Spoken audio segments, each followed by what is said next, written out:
이곳은 신세계 내 위치한 해적섬, 하치노스, 벌집으로 신문 보도로 확인되었던 코비 대령의 행방불명.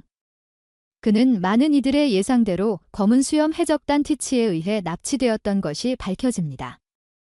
그리고 이번 회차 시점에서 그는 수감 중에 탈옥을 하였는지 이곳에 머무는 해적들은 도망친 시점에서 제독 검은 수염 마샬 디 티치의 소유가 아니라며 당초 크로스길드 주도하에 시작된 해군 현상금 첫 번째 액수가 공개되었습니다. 바로 코비 대령의 현상금으로 그는 5억 베리에 해당하는 5성이 책정되었음이 밝혀집니다. 통상적으로 대령은 1성이라고 하면서 말이죠. 좀 더 파고들 여지가 있겠지만 현재로서 크로스길드에서 책정한 해군 현상금은 별 한 개당 1억 베리에 준한다고 보면 될 듯합니다. 이윽고 해골 모양의 바위가 말을 하기 시작하는데 이는 후술할 악마의 열매 능력 중 하나로 검은 수염 해적단 일원 중 한 명인 피사로인 것이 다른 일개 해적의 입을 통해 밝혀집니다. 그리고 코비 대령은 죽이지 않고 다시 잡아오라고 명령하죠. 어떻게 검은 수염 해적단 일원이 다수 배치된 이 하치노스 섬에서 탈옥을 시도하게 되었는지는 알 수 없으나 이번 회차에 등장한 코비는 익히 우리가 알고 있는 바로 그 코비가 맞습니다. 그리고 같은 탈옥수 신세인 이들에게 고맙다는 말을 듣는데 정황상 혼자서 탈출할 수 있었음에도 불구하고 다른 이들을 못 본 척하고 넘어가지 못하였던 것으로 보입니다. 악정왕 아발로 피사로 악마의 열매 섬섬 열매 비의 시류 악마의 열매 투명 열매 당초 시류 악마의 열매는 압살롬에게서 빼앗은 투명인간이 될 수 있는 투명 열매임이 밝혀졌으나 피사로 같은 경우 원피스 1080화 회차를 통해 처음 밝혀졌습니다. 피사로 능력은 살아있는 생명체를 제외한 섬 내에 있는 모든 것을 조종할 수 있어 앞서 해골 모양의 바위를 통해 목소리를 냈던 것이었죠. 피사로의 악마의 열매 능력은 주변에 피해가 발생하기 때문에 현재 하치노스 섬에 없는 제독, 검은 수염 티치에게 한 소리를 들을 것에 이렇다 할 행동에 나서지 못하는 사이.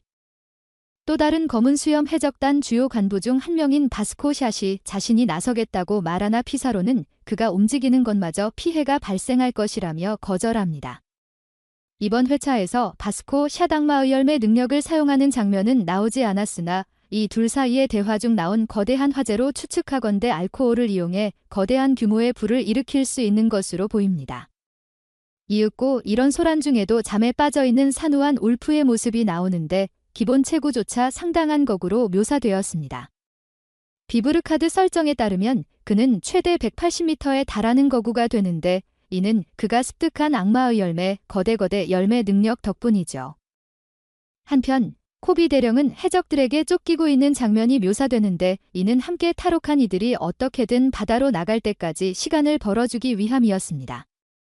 적들의 소나귀에서 벗어나기 위해 하치노스 섬을 뛰어다니는 동안 짧은 회상이 시작되는데 검은 수염 티치가 어째서 코비를 납치하였는지 이러한 이유에 대해 밝혀집니다. 그는 자신의 본거지인 벌집을 세계정부 소속의 국가로 인정받아 자신이 국왕 자리에 오르고자 하는 야망이 있었습니다.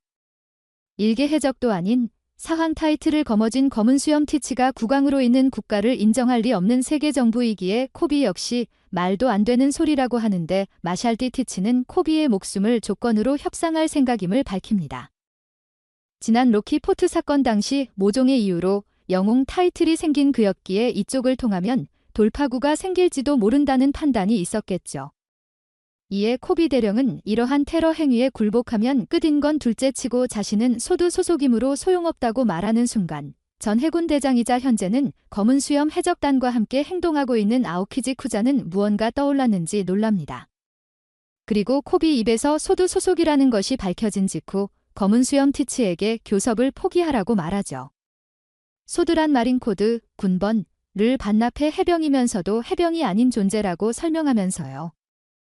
앞서 같은 소두 소속의 다른 해군 엑스드레이크를 통해 이들이 어떠한 방식으로 행동하는지 확인할 수 있었죠. 아오키지의 입을 통해 소두의 행동 체계가 보다 명확하게 설명되는데 쉽게 말해 사표를 제출한 해병으로 이들은 여러 명령을 무시하고 자신의 의지대로 행동할 수 있는 유격대이나 이러한 이유로 해군은 어떠한 책임을 지지 않고 언제든지 내칠 수 있다고 합니다.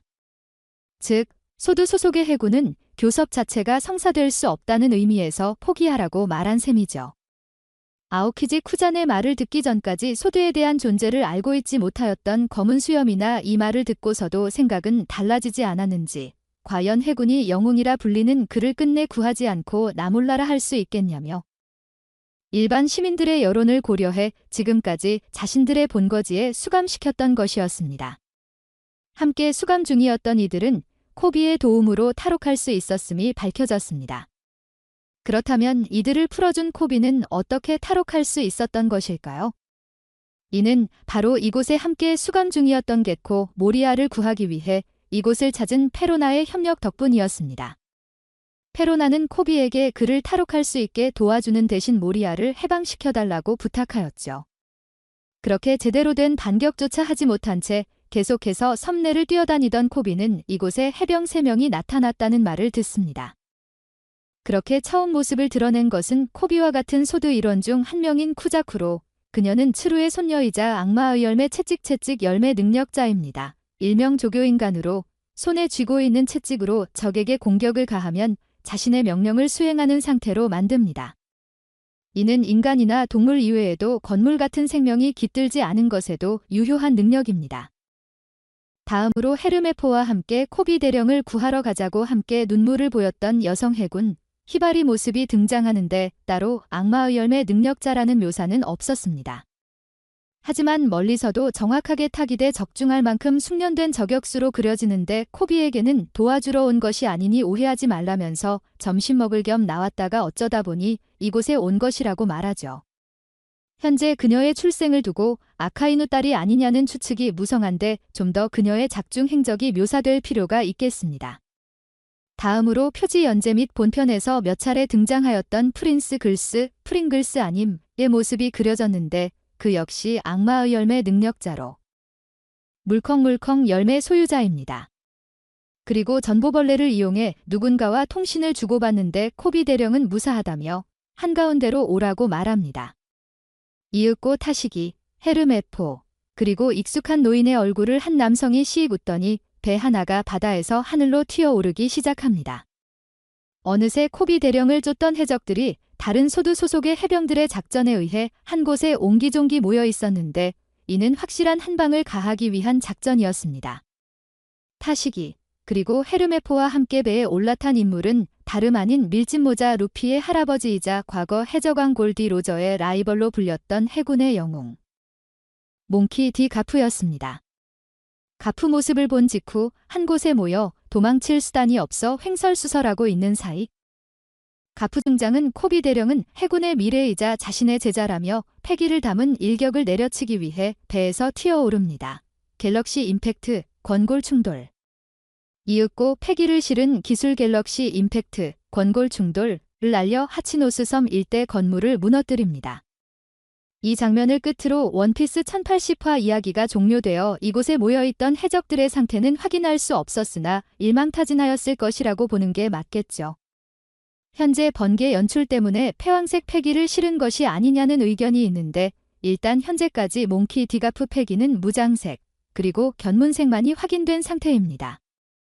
따라서 이것이 패왕색 패기가 맞는지에 대해서는 추후 설정 변경이 있을 수도 있겠지만 현재로선 무장색 패기 기술이라고 봐야 될 테죠.